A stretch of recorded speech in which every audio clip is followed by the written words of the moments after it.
Hello student, स्वागत है आपका हमारे एएस कोचिंग सेंटर में। आज मैंने आपके सामने दो बुक के पेजेस लगाए हुए हैं क्योंकि मैं इन दोनों बुक के जितने भी क्वेश्चन हैं, जितने भी थ्योरी है, वो सब आपके लिए प्रोवाइड कराने वाली हूँ। अगर आप चाहें तो आज मैं इस बुक से लाई हूँ क्वेश्चन। हालांकि इस बुक के क्वेश्चन काफ़ी इजी वे में हैं, लेकिन फिर भी कभी कभी हमारे एग्ज़ाम में तो 20 से 25 क्वेश्चन इजी रहते हैं और वहीं हम मिस्टेक करते हैं। तो उसके लिए मैं इसका लाई हूँ, फिर ये कंप्लीट हो जाएगा बुक, तो ये वाले बुक का क्वेश्चन लाऊंगी। अगर आप देखना चाहते हैं तो हमारे चैनल को सब्सक्राइब ज़रूर करें, क्योंकि हर एक वीडियो आपको पार्ट बाय पार्ट मिलता जाएगा। और बाकी के बहुत से ऑब्जेक्टिव फॉर्म और थ्योरी फॉर्म में भी मैंने वीडियो ऑलरेडी अपलोड कर चुकी हूँ, आप सबके लिए है। चाहे वो जो भी होम साइंस सब्जेक्ट से जिस भी एग्ज़ाम की तैयारी कर रहा है, सबके लिए है। तो वीडियो अच्छी लगे आपको तो लाइक शेयर एंड सब्सक्राइब ज़रूर कीजिएगा, क्योंकि आपका एक लाइक, एक शेयर, एक सब्सक्राइब मुझे मोटिवेट करता है। तो मुझे मोटिवेट करते रहिए ताकि मैं आपके लिए ऐसे ही अच्छे अच्छे वीडियो लाती रहूँ। तो फिर हम देखते हैं इस बुक के फर्स्ट पेज में क्या दिया हुआ है। तो इस बुक का ये फर्स्ट पेज है, आप देख सकते हैं। सबसे पहले हर एक में गृह विज्ञान के हिस्ट्री के बारे में ही दिया रहता है। तो देखते हैं यहाँ पे क्या दिया हुआ है। तो स्मरणीय बिंदु हर एक में दिया रहता है, जैसे जो पॉइंट होते हैं ना क्वेश्चन के लिए इम्पोर्टेंट पॉइंट, वो दिया रहता है। फिर उसके ऊपर कुछ क्वेश्चन रहते हैं जो दिए रहते हैं ऑब्जेक्टिव फॉर्म में, जो हमें करना रहता है। मैं इसमें तो आज तो मैंने टिक लगा हुआ क्वेश्चन लाया, बट मैं नेक्स्ट वीडियो में बिना टिक लगा हुआ क्वेश्चन लाऊंगी। तो पहले इम्पोर्टेंट पॉइंट देख लेते हैं। गृह विज्ञान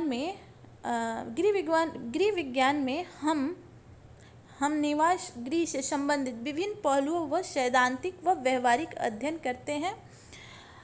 एक्चुअली जब ऐसे हम बुक में पढ़ते हैं ना, तो हम पॉइंट को ऐसे पॉइंट बाय नहीं समझ पाते। जैसे यहाँ पे सैद्धांतिक और व्यवहारिक दिया हुआ है, और इसी को ऑब्जेक्टिव में बना के पूछ देगा कि गृह विज्ञान में हम निवास गृह को किससे संबंधित करते हैं। तो ऑप्शन में ये रहेगा सैद्धांतिक और व्यवहारिक, बट हमारा माइंड क्लिक नहीं करेगा। अगर हम पढ़े रहेंगे ना ध्यान से तो जरूर क्लिक करेगा। तो देखिए, गृह विज्ञान में हम निवास गृह से संबंधित विभिन्न पहलुओं का सैद्धांतिक व व्यवहारिक अध्ययन करते हैं। मैंने इस पर जोर इसलिए दिया क्योंकि इस पॉइंट से क्वेश्चन बने हुए हैं। गृह विज्ञान का उद्देश्य गृह संचालन में सहयोग करते हुए सभी सदस्यों का जीवन सुखद तथा खुशहाल बनाना है। इससे भी कुछ, हालांकि ये क्वेश्चन मतलब इस बुक के क्वेश्चन काफ़ी इजी है, बट बुक अच्छी है और जो भी क्वेश्चन दिए गए ना, इससे क्वेश्चन आए हुए हैं एग्ज़ाम में। पढ़ते टाइम हमें इजी लगेगा, बट एग्ज़ाम में हम उसे गलती करके आएंगे। गृह विज्ञान का उद्देश्य गृह संचालन में सहयोग करते हुए सभी सदस्यों का जीवन सुखद तथा खुशहाल बनाना है। गृह विज्ञान के तत्व हैं, तो ये तत्व तो मैंने ऑब्जेक्टिव फॉर्म में अपने नोट से भी आपको करा रखा है, बट यहाँ भी देखते हैं। गृह विज्ञान के तत्व हैं वैज्ञानिक अध्ययन, नियोजन, नियंत्रण एवं मूल्यांकन। हर एक पॉइंट को बड़े ही ध्यान से देखेंगे। तो गृह विज्ञान के तत्व हैं वैज्ञानिक अध्ययन, नियोजन एवं नियंत्रण व मूल्यांकन। गृह विज्ञान का क्षेत्र अत्यंत व्यापक है, यहाँ से भी क्वेश्चन बना है। गृह विज्ञान का क्षेत्र कैसा है, तो अत्यंत व्यापक है। यह कला तथा विज्ञान का संगम है, ये भी इस पॉइंट से भी क्वेश्चन बना हुआ है। इसमें अनेक विषयों का संकलित अध्ययन होता है। तो गृह विज्ञान का क्षेत्र अत्यंत व्यापक है, यह कला तथा विज्ञान का संगम है। इसमें अनेक विषयों का संकलित अध्ययन होता है। वैज्ञानिक विषय, इस वैज्ञानिक विषय देखते हैं। वैज्ञानिक विषय भौतिकी विज्ञान, रसायन विज्ञान, जीव विज्ञान एवं जीवाणु विज्ञान। अगर वैज्ञानिक विषय पूछ ले कि गृह विज्ञान में कौन से हैं, तो वो है भौतिकी विज्ञान, रसायन विज्ञान, जीव विज्ञान एवं जीवाणु विज्ञान। और व्यवहारिक विज्ञान पूछे तो पोषण विज्ञान, स्वास्थ्य विज्ञान, शारीरिक विज्ञान एवं औषधि विज्ञान आदि। और समाज शास्त्र में अर्थशास्त्र से मैंने एक वीडियो डाला था, आप में से बहुत कम लोगों ने देखा। मुझे लगा शायद आप लोगों को लग रहा होगा कि ये तो हमारे सब्जेक्ट से रिलेट है ही नहीं, लेकिन देखिए यहाँ देखिए अर्थशास्त्र है, और उसमें जो भी क्वेश्चन डाले गए हैं ना, तो अधिकतर क्वेश्चन एग्ज़ाम में पूछे जा चुके हैं। तो आप जाके अगर अगर आप देखना चाहते हैं तो चैनल पे जाके ज़रूर देखिएगा। अगर आपको वहाँ नहीं मिल रहा है ना तो टेलीग्राम पे लिंक ज्वाइन कर लीजिए, वहाँ आपको मिल जाएगा। तो समाजशास्त्र में अर्थशास्त्र, समाजशास्त्र और मनोविज्ञान और दर्शन शास्त्र आदि से वीडियो हैं, और ये समाजशास्त्र में आते भी हैं। ये इन सारे टॉपिक से ना मैंने एक एक या दो दो वीडियो बना के ऑलरेडी अपलोड कर दिया है। गृह विज्ञान परिवार के अनेक लक्ष्यों की पूर्ति करता है, ये भी पूछता है। उत्तम गृह व्यवस्था, पौष्टिक आहार, टिकाऊ एवं आरामदायक व फैशन के अनुकूल परिधान, धन श्रम व समय की बचत, स्वास्थ्य, शिक्षा व गृह परिचर्या। गृह विज्ञान लड़कों तथा लड़कियों दोनों के लिए आवश्यक विषय है। ये अक्सर पूछता है कि गृह विज्ञान किसके लिए आवश्यक है। ऑप्शन में हमें दे देता है एक जगह लड़का, एक जगह लड़की, एक जगह दे देता है लड़का एवं लड़की, और नीचे दे देता है इनमें से कोई नहीं। तो हम अक्सर क्या करते हैं ना, लड़कियों पर ट्रिक मार देते हैं, लेकिन नहीं, लड़के तथा लड़कियां दोनों के लिए आवश्यक है। और गृह विज्ञान सब्जेक्ट से सबसे पहले किसने, कौन से लड़के ने, ये क्वेश्चन मैं करा चुकी हूँ ऑलरेडी, कौन से लड़के ने अध्ययन किया था, आप कमेंट बॉक्स में बताइएगा। गृह विज्ञान के अनेक उद्देश्य अथवा लाभ हैं। तो अनेक उद्देश्यों में लाभ है, कौन से हैं? तो उत्तम गृह व्यवस्था, सिलाई कढ़ाई, आहार एवं पोषण का ख्याल रखना, उत्तम अर्थव्यवस्था, बच्चों का विकास, परिवार के सदस्यों की उचित देखरेख, स्वास्थ्य एवं परिचर्या आदि। नेक्स्ट देखते हैं। अब इसी टॉपिक से रिलेटेड क्वेश्चन दिए गए हैं, आप देखिए।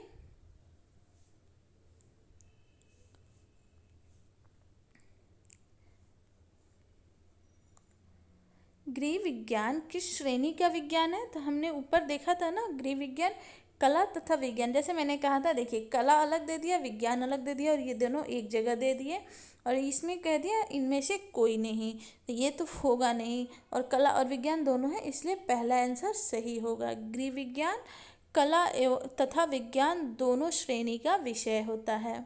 नेक्स्ट देखते हैं। व्यवसायिक क्षेत्र में गृह विज्ञान का महत्व है। अभी हमने ऊपर देखा ना कि व्यवसायिक क्षेत्र के बारे में बता रहा था कि किस हिसाब से है। तो देखिए, व्यवसायिक क्षेत्र में गृह विज्ञान का महत्व आहार सलाहकार, फल संरक्षण केंद्र तथा गृह विज्ञान की शिक्षिका के रूप में भी हम गृह विज्ञान सब्जेक्ट का उपयोग कर सकते हैं। तो यहाँ सभी होगा। अगर आपको इसका पीडीएफ चाहिए तो टेलीग्राम पे as coaching centre part 2 search कीजिए, आप वहाँ ज्वाइन हो जाइए, वहाँ आपको मेरे सारे वीडियो के पीडीएफ मिल जाएंगे, और डिस्क्रिप्शन में भी उसका लिंक दिया हुआ है, आप वहाँ से भी देख सकते हैं। नेक्स्ट देखते हैं। गृह विज्ञान का क्या महत्व है? तो गृह विज्ञान के क्या महत्व है? कोरा सैद्धांतिक, केवल व्यवहारिक, सैद्धांतिक तथा व्यवहारिक दोनों, या कोई महत्व नहीं। तो गृह विज्ञान का महत्व सैद्धांतिक तथा व्यवहारिक दोनों है, हमने ऊपर ही देखा था। गृह विज्ञान का अध्ययन उपयोगी है, जैसे मैंने आपको बोला था ना, देखिए वैसे ही क्वेश्चन है। गृह विज्ञान का अध्ययन उपयोगी है, तो बच्चों के लिए, लड़कियों के लिए, अब देखिए इधर देगा लड़कों के लिए, लड़कों तथा लड़कियों के लिए, या फिर दोनों में से किसी के लिए भी नहीं। देखिए तो ये तो होगा नहीं। अभी हमने ऊपर पढ़ा कि गृह विज्ञान लड़के तथा लड़कियों दोनों के लिए उपयोगी है। नेक्स्ट है, गृह विज्ञान का आर्थिक पहलू है। तो गृह विज्ञान का आर्थिक पहलू क्या है? रसायन विज्ञान, जीव विज्ञान, दर्शन शास्त्र, या फिर गणित व अर्थशास्त्र। हमने अभी सब्जेक्ट के अकॉर्डिंग देखा था, हर एक सब्जेक्ट के अकॉर्डिंग कि किसमें कौन कौन से आते हैं। तो आर्थिक पहलू में गणित एवं अर्थशास्त्र आते हैं। गृह विज्ञान का मुख्य आधार है। तो गृह विज्ञान का मुख्य आधार क्या है? वैज्ञानिक सिद्धांत, व्यवहारिक नियम, विज्ञान एवं कला के सिद्धांतों एवं नियमों का व्यवहारिक रूप, या इनमें से कोई नहीं। तो गृह विज्ञान का मुख्य आधार है वैज्ञानिक सिद्धांत। गृह विज्ञान का मुख्य उद्देश्य है। तो गृह विज्ञान का मुख्य उद्देश्य है वस्त्रों के बारे में पूर्ण ज्ञान। गृह विज्ञान का मुख्य उद्देश्य है वस्त्रों के बारे में पूर्ण ज्ञान।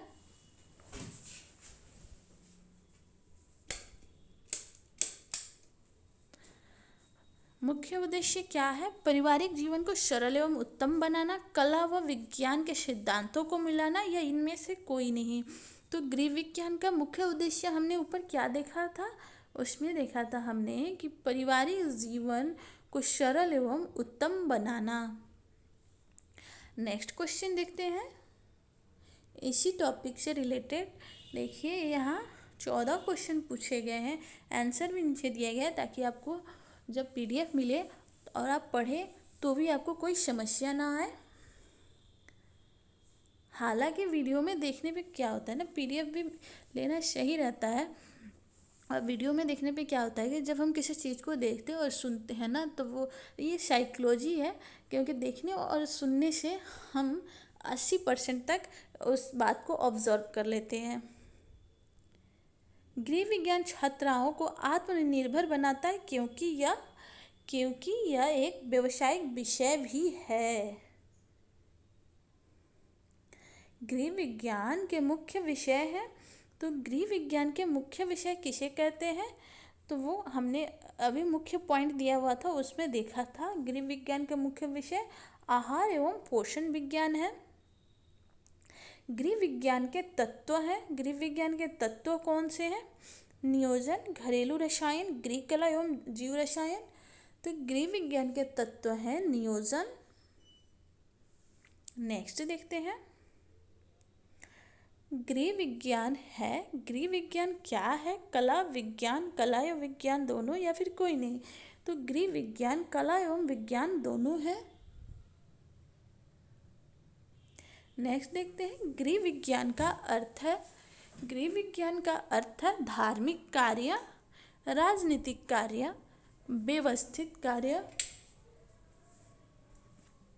व्यवस्थित गृह कार्य, सामाजिक कार्य। तो गृह विज्ञान का अर्थ है व्यवस्थित गृह कार्य। ऑप्शन सी सही होगा। नेक्स्ट देखते हैं, ये क्वेश्चन पूछा गया था।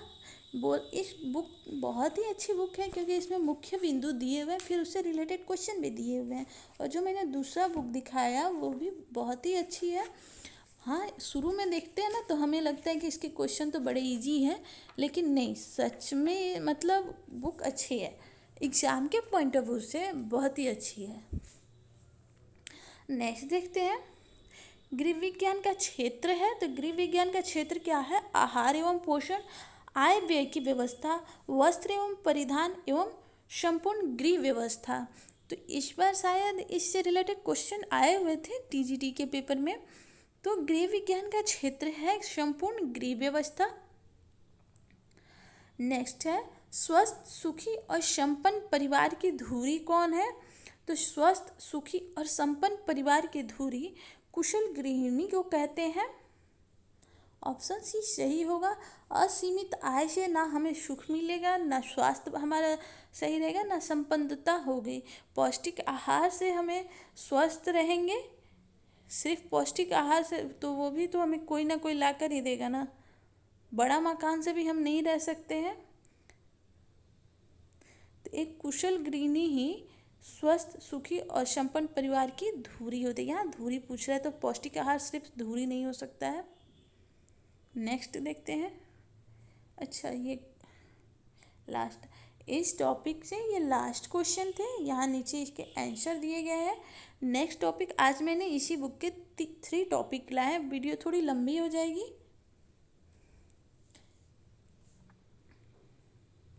आप सब वीडियो देख के ये बताइएगा कि कैसी लगी। अच्छी लगी तो भी मैं नेक्स्ट वीडियो लाऊंगी इसी बुक के, और बारी बारी इन दोनों बुक के सारे चैप्टर वाइज क्वेश्चन करा दूंगी और मुख्य बिंदु भी आपके सामने लाऊंगी। लेकिन आप कमेंट करके बताएंगे तो। और ये भी बताइएगा कि अब आप एक लंबी वीडियो देखना पसंद कर रहे हैं या नहीं, क्योंकि मैंने आज 3 टॉपिक ला दिए हैं। नेक्स्ट टाइम से मैं 1 या 2 टॉपिक लाऊंगी अगर आपको वीडियो ज़्यादा लंबी लग रही है तो। नेक्स्ट देखते हैं, महत्वपूर्ण स्मरणीय बिंदु टॉपिक है गृह व्यवस्था। गृह व्यवस्था से रिलेटेड है। गृह व्यवस्था के अंतर्गत परिवार के साधनों का नियोजन, नियंत्रण तथा मूल्यांकन आता है। जिसके द्वारा पारिवारिक उद्देश्यों की प्राप्ति की जाती है। गृह व्यवस्था के मुख्य 3 चरण होते हैं: नियोजन, नियंत्रण व मूल्यांकन करना। गृह व्यवस्था के कई महत्वपूर्ण उद्देश्य हैं, जैसे कि परिवार के सभी सदस्यों की आवश्यकताओं की पूर्ति करना। आप सब पढ़िएगा और बताइएगा कमेंट बॉक्स में ज़रूर कि इस सबसे रिलेटेड, इन सारे टॉपिक से रिलेटेड क्वेश्चन आए थे या नहीं। आय व्यय में संतुलन रखना, ये भी, और रहन सहन के स्तर को उचित रखना, गृह कार्यों में कुशलता प्राप्त करना, मनोरंजन व विश्राम, समाज सेवा में रुचि जागृत होना, ये सारे गृह व्यवस्था के मुख्य उद्देश्य हैं। नेक्स्ट देखते हैं। गृह व्यवस्था का नेतृत्व गृहिणी को ही करना चाहिए। गृह व्यवस्था का नेतृत्व गृहिणी को ही करना चाहिए। इसके लिए उसमें सूझबूझ, नियोजन संबंधी निपुणता, कल्पनाशीलता व उत्साहित होना, सहनशीलता व धैर्य, कार्यकुशलता तथा कार्यदक्षता, स्नेहपूर्ण व मधुर स्वभाव, मितव्ययिता व न्यायप्रियता आदि गुण होने चाहिए। वह पाकशास्त्र में निपुण होने भी चाहिए। नेक्स्ट पॉइंट है कि गृह व्यवस्था के कई सिद्धांत हैं। तो कितने सिद्धांत हैं देख लेते हैं। तो कार्य व्यवस्था, अर्थव्यवस्था, श्रम व समय की बचत, अवकाश व मनोरंजन इत्यादि, ये सारे गृह व्यवस्था के सिद्धांत हैं। और गृह व्यवस्था के कुशल संचालन के लिए भौतिक, मानवीय व सार्वजनिक साधनों का समुचित उपयोग अत्यंत आवश्यक है। उत्तम गृह व्यवस्था के मार्ग में कुछ बाधाएं आती हैं, जो कि इस प्रकार है। तो परिवार के लक्ष्यों का पूर्ण ज्ञान न होना, उपलब्ध साधनों का पूर्ण ज्ञान न होना, सदस्यों में आत्मविश्वास की कमी और एक कार्यकुशलता में निम्न गुण होना। गृह व्यवस्था पारिवारिक जीवन के लिए अत्यंत महत्वपूर्ण है। इससे परिवार के प्रत्येक सदस्यों की आवश्यकताओं की पूर्ति होती है, आपस में प्रेम व सौहार्द बना रहता है। इसके साथ साथ परिवार की आर्थिक स्थिति में भी सुधार होता है। गृह व्यवस्था को उत्तम बनाने के लिए गृहिणी के अलावा परिवार के सभी सदस्यों का सहयोग होना चाहिए। ये अभी हमने इतना बड़ा पॉइंट पढ़ा ना, तो अभी हमें पढ़ने में बड़ी इजी लग रहा होगा या फिर आपको सुनने में थोड़ी बोरिंग टाइप लग रही होगी। बट जब एग्ज़ाम में ना क्वेश्चन क्या करते हैं ना, वो जानते हैं कि बच्चे कहाँ पढ़ने में ना थोड़ा सा मन ऐसे करेगा, नहीं पढ़ते हैं, इससे थोड़ी ना क्वेश्चन आएगा, वहीं से क्वेश्चन उठाता है। इसके बीच में से कोई भी एक लाइन उठाएगा, उसी से क्वेश्चन बना देगा। इसलिए सारे पॉइंट को अच्छे से देखिए और सुनिए। नेक्स्ट है, अब हमने महत्वपूर्ण बिंदुओं को देख लिया। अब हमें उससे रिलेटेड क्वेश्चन को देखना है कि किस टाइप के क्वेश्चन इन बिंदुओं से पूछा जा सकता है। तो गृह व्यवस्था से तात्पर्य है, तो गृह व्यवस्था से क्या तात्पर्य है? परिवार के लिए धन एकत्रित करना, कभी नहीं। रहन सहन का स्तर ऊंचा उठाना, ये सारे हैं, लेकिन इनसे बेस्ट विभिन्न लक्ष्यों की पूर्ति करना, ये सारे हो सकते हैं, लेकिन इनसे बेस्ट अवेलेबल है और वो है ऑप्शन बी। परिवार की विभिन्न आवश्यकताओं की पूर्ति करना तथा सदस्यों की उचित सहयोग प्राप्त करना गृह व्यवस्था से का तात्पर्य है। ये सारे लक्ष्यों में आ जाएंगे। नेक्स्ट देखते हैं, एक कुशल गृहिणी में गुण होने चाहिए। एक कुशल गृहिणी में कौन कौन से गुण होने चाहिए? तो वो शिक्षित होनी चाहिए ताकि साधनों का उचित उपयोग कर सके, बुद्धिमान होना चाहिए, निर्णय लेने की योग्यताएं होनी चाहिए और कल्पनाशीलता व गृह कार्यों में दक्षता होनी चाहिए। तो ये सारे होंगे। नेक्स्ट देखते हैं, सुव्यवस्थित प्रबंध से क्या लाभ है? सभी का स्वास्थ्य ठीक रहता है, परिवार में सुख व संतोष बढ़ता है, रहन सहन का स्तर ऊंचा उठता है। तो उपयुक्त सभी तो ये सारे होंगे। नेक्स्ट देखते हैं, गृहिणी का मुख्य कार्य है खाना बनाना। गृहिणी का मुख्य कार्य है खाना बनाना, घर की सफाई करना, कपड़े धोना तथा कपड़े सिलना, गृह कार्यों को व्यवस्थित करने में सभी सदस्यों का सहयोग प्राप्त करना। तो यहाँ मुख्य कार्य पूछा हुआ है, इसलिए ये सही होगा। नेक्स्ट है समय धन वस्तुएं एवं संपत्ति साधन है। तो किस प्रकार के साधन है? अक्सर पूछता है मानवीय एवं भौतिक साधन के बारे में क्वेश्चन आते हैं।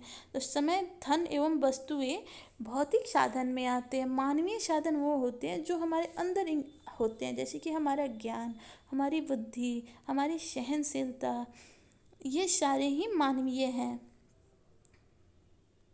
गृहिणी परिवार में क्या होती है? देखते हैं इसके ऑब्जेक्टिव। परीक्षक, यहाँ क में परीक्षक दिया हुआ है। आय का स्रोत, संचालिका या फिर डॉक्टर। तो गृह की संचालिका होती है। ऑप्शन ग सही होगा।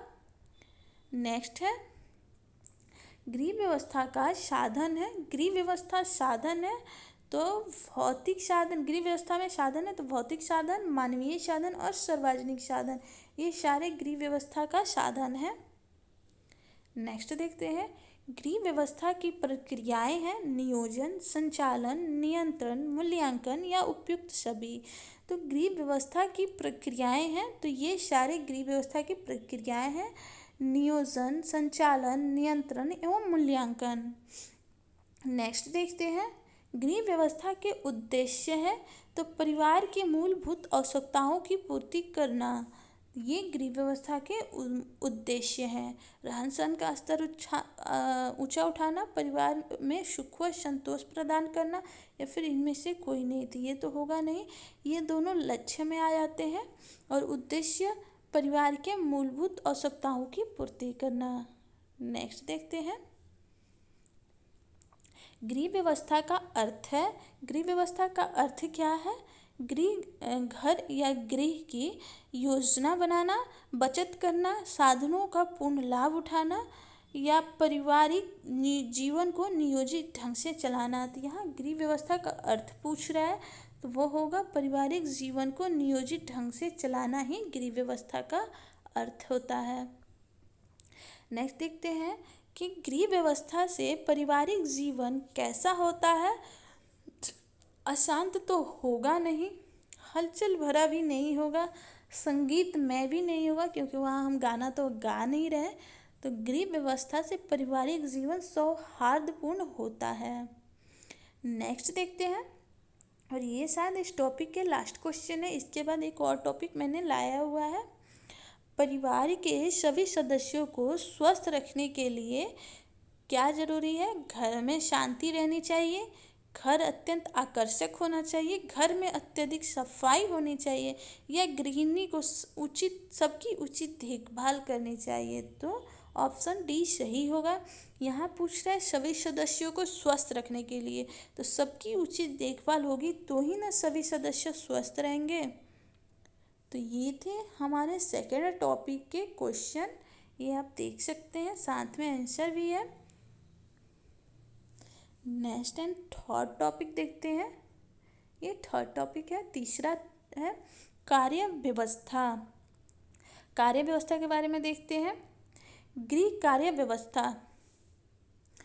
गृह कार्य व्यवस्था का अर्थ है कि गृह के सभी कार्यों को इस प्रकार नियोजित रूप से किया जाए जिससे सभी कार्य सुचारू रूप से हो सके तथा साथ ही परिवार के धन, श्रम व समय की बचत हो सके। इसी को गृह कार्य व्यवस्था कहते हैं। नेक्स्ट है गृह कार्य व्यवस्था के सिद्धांत है। तो कौन से हैं? तो योजना बनाना, योजना का संचालन व नियंत्रण करना, कार्य का मूल्यांकन व कार्य की कुशलता। तो गृह विज्ञान के सिद्धांत है, ये सारे से क्वेश्चन पूछे जाते हैं। नेक्स्ट है कि गृह कार्यों का विभाजन। गृह कार्यों का विभाजन क्या है? तो दैनिक कार्य, साप्ताहिक कार्य, आज लाइट बहुत बार ऑन ऑफ हो रहा है। गृह कार्यों का विभाजन है, तो गृह कार्यों का विभाजन है दैनिक कार्य, साप्ताहिक कार्य, मासिक कार्य, वार्षिक कार्य, सामयिक कार्य एवं आकस्मिक कार्य। गृह कार्य व्यवस्था को प्रभावित करने वाले कारक हैं, तो कौन कौन से हैं? तो वो देखते हैं। समुचित योजना, परिवार के अन्य सदस्यों का सहयोग, उत्तम गृह कार्य करने का ज्ञान, गृह कार्यों का अनुभव, भौतिक साधनों की उपलब्धता तथा प्रयोग, धन की मितव्ययिता आदि। गृह कार्य व्यवस्था पर प्रतिकूल प्रभाव डालने वाले कारक हैं।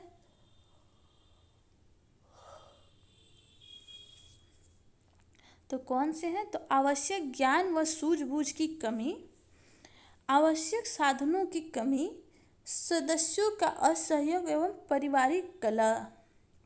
नेक्स्ट देखते हैं, घर के प्रति गृहिणी के कर्तव्य हैं। तो घर के प्रति गृहिणी के कौन कौन से कर्तव्य हैं? तो पत्नी के रूप में, माता के रूप में, गृह स्वामिनी के रूप में गृह कार्यों की व्यवस्था, घर के वातावरण को सुखद बनाना, अर्थव्यवस्था को उचित रूप देना, आवश्यक वस्तुओं की खरीद एवं संरक्षण व संबंधियों से व्यवहार। पारिवारिक कार्य व्यवस्था पर पारिवारिक कार्य व्यवस्था है। तो पारिवारिक आय, सदस्यों की संख्या, सदस्यों के व्यवहार, रुचि, साधनों का प्रयोग, ज्ञान, नियोजन, नियंत्रण एवं मूल्यांकन आदि का प्रभाव पड़ता है। पारिवारिक आय दो प्रकार की होती है, एक प्रत्यक्ष आय और एक अप्रत्यक्ष आय। प्रत्यक्ष आय मुद्रा के रूप में होती है और अप्रत्यक्ष आय सेवाओं के रूप में होती है। गृहिणी का परिवार की व्यवस्था में योगदान होता है। तो कैसे योगदान होता है? तो मूल आवश्यकताओं की प्राथमिकता, आवश्यकताओं में समन्वय, आय के अनुसार व्यय, मुद्रा की क्रय शक्ति, पारिवारिक संतोष, भविष्य के लिए बचत, उत्तम गृह कार्य व्यवस्था के लिए कार्यों में परिवार के सदस्यों का सहयोग आवश्यक है। नेक्स्ट देखते हैं, अब हम उस टॉपिक से रिलेटेड क्वेश्चन को देखेंगे कि किस टाइप के क्वेश्चन पूछे जा सकते हैं। तो वो है कार्य व्यवस्था का तात्पर्य है। हमने सारे टॉपिक से महत्वपूर्ण बिंदुओं को देख रखा। तो क्या होगा कार्य व्यवस्था का तात्पर्य? तो घर के कार्यों को सुचारू रूप से चलाना, परिवार के लिए धन की व्यवस्था करना, घर की सफाई एवं सजावट की व्यवस्था करना, उपयुक्त में से कोई नहीं। तो कोई नहीं तो होगा नहीं। घर के कार्यों को सुचारू रूप से चलाना कार्य व्यवस्था के तात्पर्य के अंतर्गत आता है। कार्य व्यवस्था को प्रभावित करने वाले सबसे महत्वपूर्ण कारक हैं। तो कार्य व्यवस्था को प्रभावित करने वाले सबसे महत्वपूर्ण कारक कौन है? क्या परिवार की आय है? क्या परिवार के सदस्यों का व्यवहार है? क्या परिवार के सदस्यों का सहयोग है? ये महत्वपूर्ण है। योजनाबद्ध होकर कार्य करना सबसे महत्वपूर्ण में आएगा। यहाँ इस लाइन को ध्यान से देखेंगे, आंसर गलत नहीं होगा। नेक्स्ट है, समय व श्रम की बचत के लिए कौन सा साधन आवश्यक है? भौतिक साधन, मानवीय साधन, आर्थिक साधन या फिर रासायनिक साधन? तो समय एवं श्रम की बचत के लिए आवश्यक है आर्थिक साधन। ऑप्शन सी सही होगा। नेक्स्ट देखते हैं कि रसोई घर में श्रम की बचत के लिए एक साधन है। तो रसोई घर में श्रम की बचत के लिए कौन सा साधन है? क्या हम कपड़े धोने की मशीन का इस्तेमाल रसोई घर में करते हैं? नहीं। वैक्यूम क्लीनर का प्रयोग क्या हम रसोई घर में करते हैं? नहीं। प्रेशर कुकर का हम करते हैं और बिजली के मिक्सर का भी हम करते हैं। लेकिन यहाँ श्रम का पूछा है। प्रेशर कुकर से हम समय की बचत करते हैं और इससे हम श्रम की बचत करते हैं। जैसे कि पहले सिलबट्टे पे ना मसाले पीसने में बड़ी मेहनत लगती थी, अब ये आ गए हैं ना इलेक्ट्रिक मिक्सर, तो इसमें जाओ और 2 सेकंड में करके आओ। सॉरी, ये आंसर यही सही होगा, ऑप्शन सी, बिजली का मिक्सर। प्रेशर कुकर से समय की बचत होती है और इससे श्रम की बचत होती है, मतलब मेहनत की बचत होती है। हमें कम मेहनत में जल्दी ही हो जाती है। परिवार की आय का प्रमुख व निश्चित साधन है मासिक वेतन, दैनिक मजदूरी, पूंजी का ब्याज एवं नियमित बचत। तो परिवार की आय का प्रमुख एवं निश्चित साधन है मासिक वेतन। ये हर माह हमारे हाथ में मिल जाते हैं। नेक्स्ट देखते हैं। वीडियो अच्छी लग रही है तो लाइक शेयर एंड सब्सक्राइब जरूर कीजिएगा।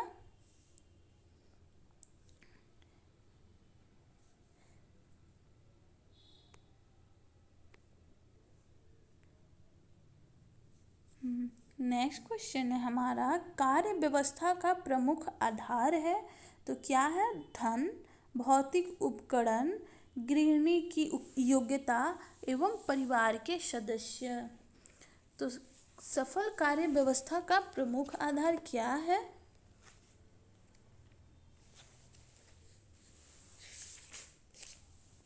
सफल कार्य व्यवस्था का प्रमुख आधार क्या है? तो वो होता है गृहिणी की योग्यता पर डिपेंडेड। नेक्स्ट देखते हैं। रसोई घर में आधुनिक उपकरणों के प्रयोग से होता है। तो रसोई घर में आधुनिक उपकरणों के प्रयोग से क्या होता है? तो अभी हमने देखा ना कि बिजली का मिक्सर, तो वो हमारे श्रम का बचत करता था, और प्रेशर कुकर भी साथ में नीचे ऑप्शन में दिया था, तो वो हमारे समय की बचत कर रहा था। तो रसोई घर में आधुनिक उपकरणों के उपयोग से हम श्रम एवं समय की बचत करते हैं। कौन सा साधन भौतिक साधन नहीं है?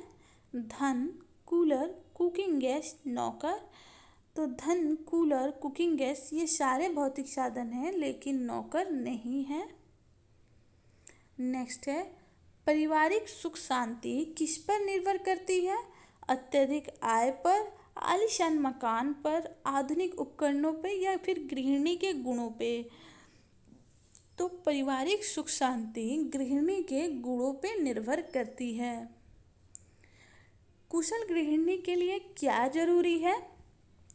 समस्त गृह कार्यों का ज्ञान, पाक कला का ज्ञान, प्राथमिक चिकित्सा का ज्ञान, बच्चों के रोगों की जानकारी। तो यहाँ सिर्फ एक एक कार्य दिए हुए हैं, क्या इनमें से किसी एक को हम जान लें, नॉलेज हो हमारे पास, तो हम एक कुशल गृहिणी बन सकते हैं? नहीं, हमारे पास जितने ज़्यादा नॉलेज होंगे, मतलब समस्त गृह कार्यों का ज्ञान होगा, तो ही हम एक कुशल गृहिणी बन सकते हैं। नेक्स्ट है कि घर की सफाई एक साधन है, तो कैसा साधन है?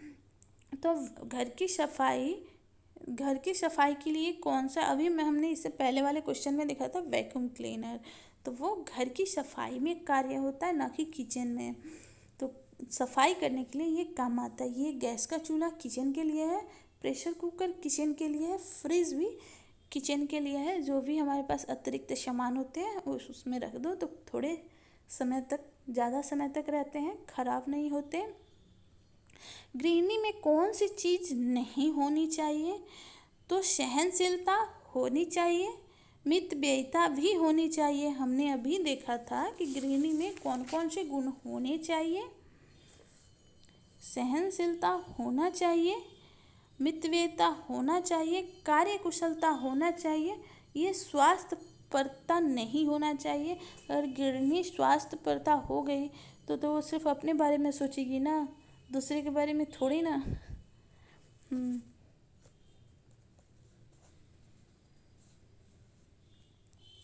हमने देखा था ना कि गृह व्यवस्था को प्रभावित करने वाले तो समुचित योजना, परिवार के अन्य सदस्यों का सहयोग, उत्तम गृह कार्य करने का ज्ञान, गृह कार्यों का अनुभव, भौतिक साधनों की उपलब्धता तथा प्रयोग, धन्य की मितव्ययिता, ये सारे होने चाहिए गृहिणी में, लेकिन स्वास्थ्यपरता नहीं होने चाहिए। कार्य व्यवस्था पर कुप्रभाव डालने वाले कारक हैं, तो कौन से हैं? कार्य व्यवस्था पर कुप्रभाव डालने वाले कारक कौन से हैं? तो वो है भौतिक साधनों की कमी, गृहिणी में कुशलता की कमी, परिवार में होने वाले कलह, ये तीनों कार्य व्यवस्था में कुप्रभाव डालने का कार्य करते हैं। हमने देखा था कि गृह कार्य व्यवस्था पर प्रतिकूल या कुप्रभाव एक ही है डालने वाले कारक। तो आवश्यक ज्ञान एवं सूझबूझ की कमी, आवश्यक साधनों की कमी, सदस्यों का असहयोग व पारिवारिक कलह हमने देखा था। कार्य व्यवस्था का सिद्धांत है, तो कार्य व्यवस्था का सिद्धांत क्या है? भोजन बनाना, कार्य आराम से करना, कार्य का मूल्यांकन न करना, इनमें से कोई नहीं। तो कार्य व्यवस्था के सिद्धांत हैं भोजन बनाना। अभी हमने इससे पहले बताया था आपको कार्य व्यवस्था के सिद्धांत के बारे में कि योजना बनाना, योजना का संचालन व नियंत्रण करना, कार्य का मूल्यांकन व कार्य कुशलता करना, ये सारे कार्य व्यवस्था के सिद्धांत में आते हैं। भोजन बनाना भी कार्य व्यवस्था के सिद्धांत में आते हैं। कार्य को संतुलित करने के कारक हैं तो पारिवारिक आय, आपसी सहयोग, संयुक्त परिवार या इनमें से कोई नहीं। तो कार्य व्यवस्था को संतुलित करने के कार्य हैं अंतर्गत आते हैं पारिवारिक आय कार्य व्यवस्था को संतुलित करता है। पारिवारिक आय, सदस्यों की संख्या, ये कार्य व्यवस्था को प्रभावित करने वाले हैं। पारिवारिक आय, सदस्यों की संख्या, सदस्यों के व्यवहार, रुचि, साधनों की उपलब्धता, ये सारे हैं। नेक्स्ट एंड लास्ट क्वेश्चन है कि उत्तम कार्य व्यवस्था परिवार के लिए है हानिकारक है, परिवार में मतभेद उत्पन्न करती है, परिवार के लिए कल्याणकारी होती है और परिवार का वातावरण उत्तम रखती है। तो यहाँ ऑलरेडी पॉजिटिव में पूछ रहा है कि उत्तम कार्य व्यवस्था परिवार के लिए जब ये उत्तम है तो कल्याणकारी होगा ना। ऑप्शन सी सही है। इसके साथ आंसर भी है। वीडियो आपको कैसी लगी, अच्छी लगी तो लाइक, शेयर एंड सब्सक्राइब ज़रूर कीजिएगा। और आपके बाकी इसके पार्ट्स देखना चाहते हैं कि नहीं, ये भी आप कमेंट बॉक्स में कीजिएगा। तो मैं धीरे धीरे करके इन दोनों बुक के सारे पार्ट बाई पार्ट करके आपको क्वेश्चन आंसर करा दूँगी। बाकी वीडियो अच्छी लगे तो लाइक, शेयर एंड सब्सक्राइब ज़रूर कीजिएगा, क्योंकि आपका एक लाइक, एक शेयर, एक सब्सक्राइब मुझे मोटिवेट करता है। तो मुझे मोटिवेट करते रहिए ताकि मैं आपके लिए ऐसे ही वीडियो लाती रहूँ। Thanks for watching.